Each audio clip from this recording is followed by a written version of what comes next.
headlines. President Park Geun-hye names 3 new ministers, plus the head of the country's financial regulator, with plans to announce her new presidential chief of staff after the Lunar New Year holiday. With today marking the 1-year anniversary of the United Nations' first report on North Korea's human rights abuses, Arirang News takes a closer look at how the report has impacted the communist regime. And millions of Koreans are heading out to their hometowns on the eve of the Lunar New Year holiday. It's also crunch time for delivery workers here in Korea as they try to get hundreds of thousands of holiday gifts to the right places and time. Hello and welcome to Arirang News, live from Seoul. I'm Lee Ji-yoon. A busy day over at the presidential office today. President Park Geun-hye announced a small cabinet reshuffle, which she hopes will restore public confidence in her personnel picks. The new prime minister was also officially sworn in earlier in the day. For more on the shakeup, here's our presidential office correspondent, Choi Yoo-sun. President Park has tapped third-term ruling party lawmaker Yoo Ki-jun to fill the seat of Oceans Minister, which has been vacant since former Minister Lee Ju-young stepped down late last year. Yoo is close to the president and practiced maritime law in the past. A surprise pick Tuesday was the president's new Unification Minister.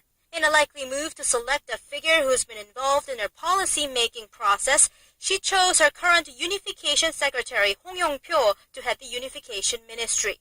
President Park also named another ruling party lawmaker considered a member of her faction, Yoo Il-ho, as Transport Minister. That's 2 more pro-Park lawmakers named to the cabinet, making up a third of the body and signaling that the president is seeking better coordination with the ruling party.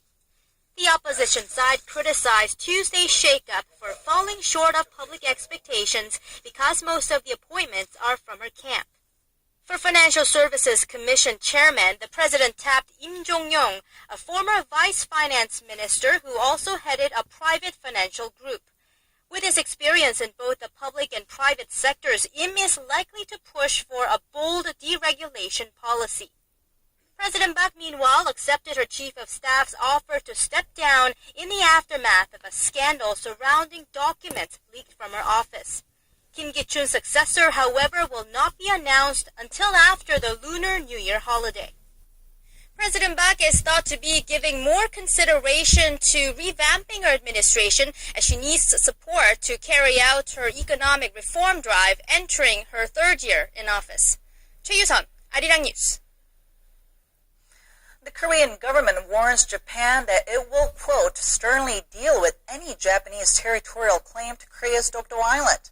The warning comes as Japan has said it plans to send a senior official, Yohei Matsumoto, to what Japan calls a Takeshima Day event this Sunday.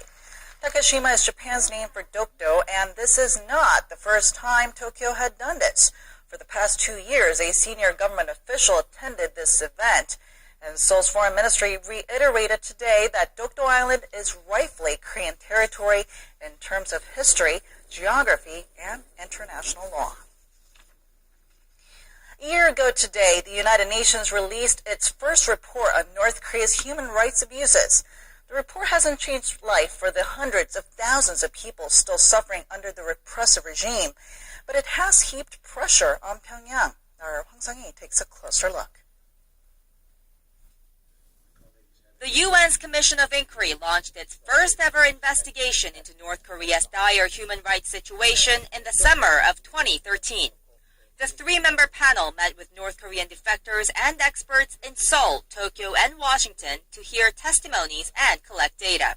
Forced abortions, trafficking, and other indignities imposed upon women, both as prisoners.